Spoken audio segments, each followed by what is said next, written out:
From the WCTV studios, news with Gina Petici. Pinpoint weather with meteorologist Rob Nucatola. This is Daybreak.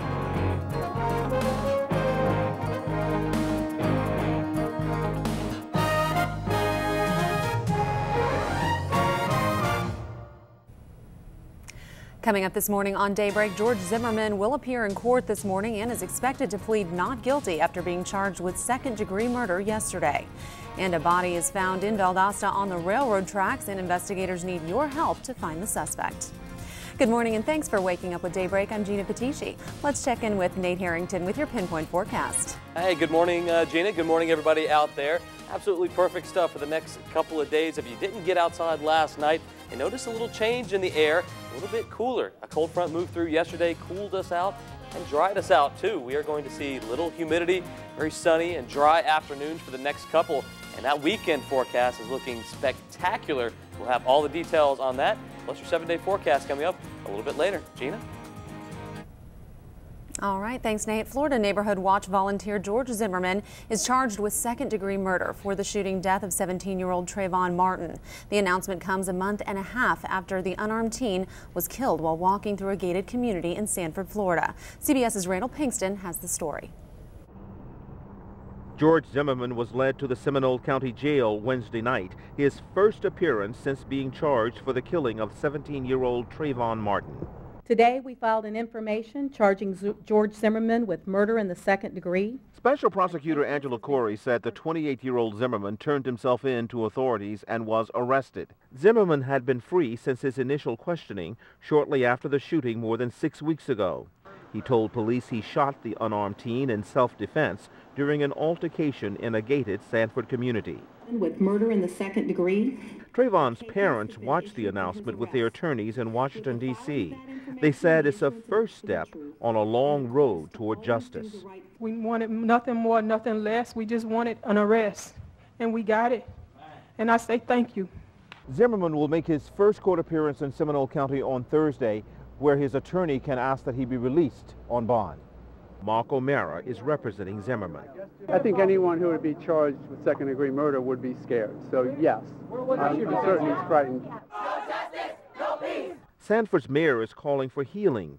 Protests put the city in the national spotlight over its response and Florida's Stand Your Ground law, which allows deadly force in self-defense. Trayvon's father says his work is not done. We will continue to walk. We will march and march and march until the right thing is done. Zimmerman is expected to plead not guilty. Randall Pinkston, CBS News, Sanford, Florida. The second-degree murder charge brings a possible sentence of 25 years to life in prison. Governor Rick Scott issued a statement shortly after Angela Corey's announcement. He said, "This matter is now in the hands of the judicial system, and I am confident justice will prevail. As the process continues, it is critical that we be patient and allow the proceedings to move forward in a fair and transparent manner. I thank State Attorney Angela Corey for her diligence in conducting a thorough investigation. We will all continue to look for answers to the Trayvon Martin tragedy." Online, our viewers had a different reaction to the Trayvon Martin case, like William, who said all of this could have been avoided only if the law was just and equal. But for blacks, we know the road to justice will be lonely. But we persevere. Say what you like about us black people. Our souls are stronger than any sword you can swing. While other viewers, like Tally Trash Talks 2, thinks this had nothing to do with race, but everything to do with Zimmerman overstepping his boundaries. They say the most disgusting thing about this case is why racial profiling was even brought into play, especially in this day and time. The true root of the problem was George Zimmerman, probably a wannabe cop, being an overzealous neighborhood watch person. His duties were to call the police on suspicious activity, not follow anyone doing anything, and let the police determine the appropriate action. Zimmerman created his own nightmare, and it had nothing to do with the Stand Your Ground law, as he overstepped his own ground and will now pay the price for those actions. A body is found lying on railroad tracks in Valdosta, and police believe it was a homicide. The tracks are right next to Bay Meadows Drive. Valdosta police say they got the call at 4:16 p.m. that a dead body was found by two children walking home from school. Police are not releasing the man's identity until they have notified the next of kin. The man appears to be in his 40s and has a gunshot wound on his body. Coming up at 5:30, we will hear from the victim's sister. And call before you dig. That's the message from some state officials.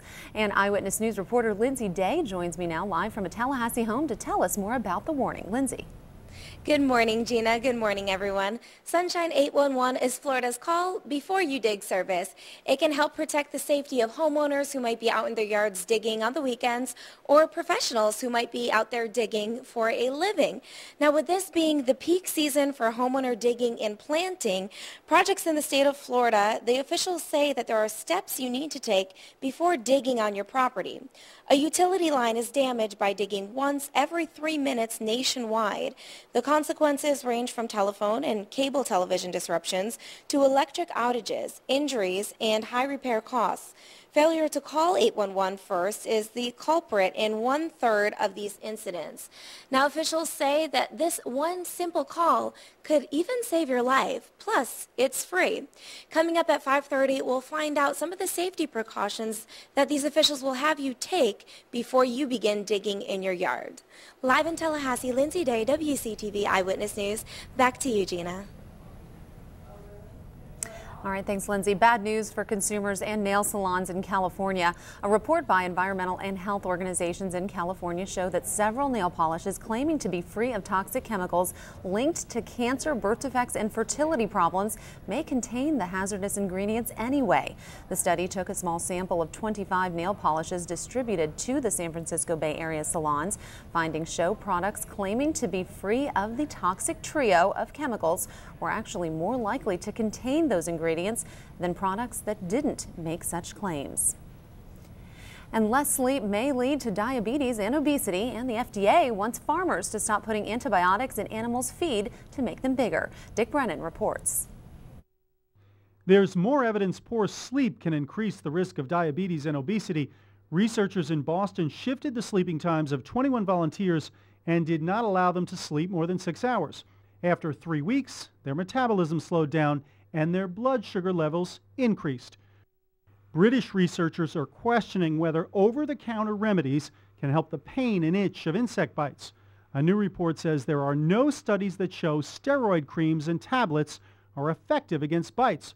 Doctors say simple insect bites usually don't require treatment and will go away on their own. And the government is asking meat producers to voluntarily limit using antibiotics with livestock. The FDA wants farmers to stop putting them in the animals' feed to make them bigger.